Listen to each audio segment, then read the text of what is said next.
Network में काम लोग कुछ और करेंगे और इनकम आपको आएगी। और ये सबसे बड़ा स्टैब्लिश है। इस बात है कि जब बिज़नेस मेरे फादर के पास आया, एक शख्स लेकर कि एक बिज़नेस ऐसा आया है जहाँ पर आप अपने सपने पूरे कर सकते हैं, अपनी लाइफ स्टाइल बदल सकते हैं, तो मेरे फादर ने उस बिज़नेस को देखा, समझा। मुझे आज भी याद है 4 से 5 दिन उन्होंने उस बिज़नेस पे स्टडी करी कि आखिर में डायरेक्ट सेलिंग है क्या चीज़। और जब वो खुद सेटिस्फाई हो गया कि नहीं ये बिज़नेस क्या दे सकता है, तो उसके बाद उन्होंने इस बिज़नेस को स्टार्ट करने का निर्णय लिया। और वो शायद वो निर्णय आज हमारे परिवार के लिए मील का पत्थर साबित हुआ। और आज कहीं ना कहीं उनका वो डेडिकेशन, वो कमिटमेंट इस बिज़नेस को लेके रहा। और जब डायरेक्ट सेलिंग को लोग इतना जानते नहीं थे, पहचानते नहीं थे, उस समय उन्होंने वो निर्णय लिया। और मुझे आज भी याद है उन्होंने अपनी नौकरी को साइड में कर दिया था। अच्छा, विदाउट नौकरी को प्राथमिकता नहीं देते थे? नहीं, मेरे को आज भी याद है कि जब बिज़नेस उनको समझ में आ गया था तो वो विदाउट पे इस बिज़नेस में आ चुके थे और इस बिज़नेस को करने के लिए दिन रात वो मेहनत करने लग गए। 2-2, 3-3 महीने तक मैंने उनको स्ट्रगल करते हुए देखा है ज़बरदस्त तरीके से। और कभी कभी तो हमारा परिवार भी बोला करता था, मेरी मदर भी बोला करती थी कि ये आप क्या कर रहे हैं, आपने नौकरी को साइड में रख के ये कहाँ लग गए काम में। तो मेरे फादर अक्सर एक बात बोला करते थे कि ये क्या चीज़ है, इसका तुम्हें अभी नहीं पता लगेगा, लेकिन ये आने वाले समय में क्या देगा, इसका भविष्य, मतलब वो भविष्य को पहले ही देख रहे थे। राइट।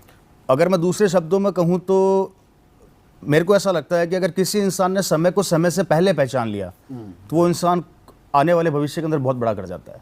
और कहीं ना कहीं मेरे फादर ने डायरेक्ट सेलिंग को उस समय पहचान लिया था काफ़ी हद तक। और ये चीज़ काफ़ी हद तक मेरे परिवार के अंदर मील का पत्थर साबित हुई। नौकरी में साइड में रख लिया, मेरी मदर भी काफ़ी परेशान रहने लग गई कि क्या करने लग गए। तो एक लाइन उन्होंने मुझे बोली थी मेरे परिवार को कि बेटा ये बिज़नेस मैं मेरे लिए नहीं कर रहा। अच्छा। उन्होंने कहा था कि सरकार मुझे 25,000 रुपया सैलरी देती है और मैं शायद जब रिटायर होऊंगा तब तक मेरी सैलरी काफ़ी अच्छी होगी, मुझे ज़रूरत नहीं है। लेकिन इस बिज़नेस की ताकत ये है कि ये बिज़नेस मैं इसलिए कर रहा हूँ कि कल को अगर मैं दुनिया में रहूँ चाहे ना रहूँ, या फ्यूचर में तुझे नौकरी मिले या ना मिले, ये बिज़नेस जहाँ से मैं छोड़ूंगा वहाँ से तू चालू करेगा। अच्छा, ये उस समय कहते थे? बिल्कुल, ये उस समय वो बात बोलते थे। और मुझे आज भी याद है ये बात जब उन्होंने मेरे परिवार को बोली थी तो हमें कहीं ना कहीं ऐसा लगा कि शायद एक सपना सा है जो फादर देख रहे हैं, ऐसा हो सकता है क्या, पॉसिबल ही नहीं है। लेकिन कहीं ना कहीं उनको विज़न समझ में आ गया था। और ये उनकी बात जो उन्होंने हमको 2001 में बोली थी, और वो बात आज भी हमारे दिमाग में गूंजती है, परिवार में गूंजती है कि उनको वो चीज़ समझ। जब उन्होंने शुरू किया उसी समय उनका ये विज़न था कि ये जो बिज़नेस मैं आज कर रहा हूँ डायरेक्ट सेलिंग और नेटवर्क बनाऊंगा तो इसका फ़ायदा आगे जाके फैमिली को और सब लोगों को मिलने वाला है। जी जी जी, ये विज़न उनको उसी समय समझ में आ गया था।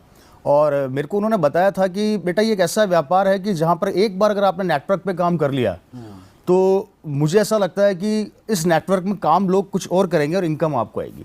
और ये सबसे बड़ा स्टैब्लिश है इस बिज़नेस के कि आपका परिवार, आपकी फैमिली इस बिज़नेस में सिक्योर हो जाती है। तो मुझे ऐसा लगता है कि कहीं ना कहीं उनकी वो सोच जो उनको सन 2001 में पता लगी थी, वो आज मेरे परिवार के अंदर बहुत काम आ रही है। That's great sir. पिताजी ने नेटवर्क बनाया, गवर्नमेंट की जो गजटेड पोस्ट थी उसको साइड में रखा और नेटवर्क में फोकस किया। बहुत बढ़िया। पिताजी का देहांत हो गया 2012 में आई थिंक। हाँ, मैं 23 फरवरी 2012 में मेरे फादर का देहांत हो गया था। तो वो बहुत एक इमोशनल मोमेंट रहा होगा आपकी लाइफ का।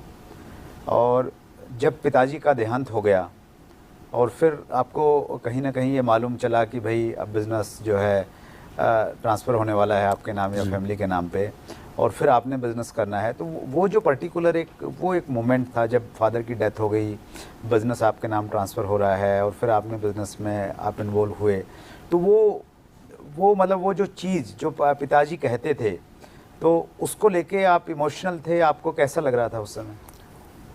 देखिए, एक्चुअली वो मोमेंट ऐसा था कि मैं शब्दों में बयान नहीं कर सकता, क्योंकि जब घर का मुखिया चला जाता तो वो सिचुएशन कुछ और ही होती है। लेकिन हाँ, कहीं ना कहीं जब ये बिज़नेस मेरी फैमिली में वो मुझे देख कर गए और जो उनका वो सपना जो सोचा करते थे कि अगर मैं इस दुनिया में ना रहूँगा तो बेटा ये बिज़नेस तुझे बहुत कुछ देगा, वो लाइनें जब उनके जाने के बाद कहीं ना कहीं जब मुझे इनकम आया इस बिज़नेस से, जब मेरे फादर के जाने के बाद जो मुझे इस बिज़नेस से जो इनकम आई, उस इनकम को देख के मेरे आंखों में आंसू आ गए थे कि उनकी वो बातें मेरे दिमाग में, मेरे परिवार में गूंजने लगे कि कितनी एक अच्छा सिस्टम मतलब मेरी फैमिली को देकर गए। और कहीं ना कहीं मैं शायद आज उनके सपने को बड़ा करने का कोशिश कर रहा हूँ। मेरा यही प्रयास है कि हर घर के अंदर एक रवि शर्मा पैदा हो, हर घर के अंदर एक ओपी शर्मा पैदा हो, जिससे कि बच्चों को, आने वाली फैमिली को कोई चैलेंज ना आए। उनके सपने को आगे लेके जाने का एक प्रयास है मेरा, बस उस प्रयास में लगा हुआ हूँ।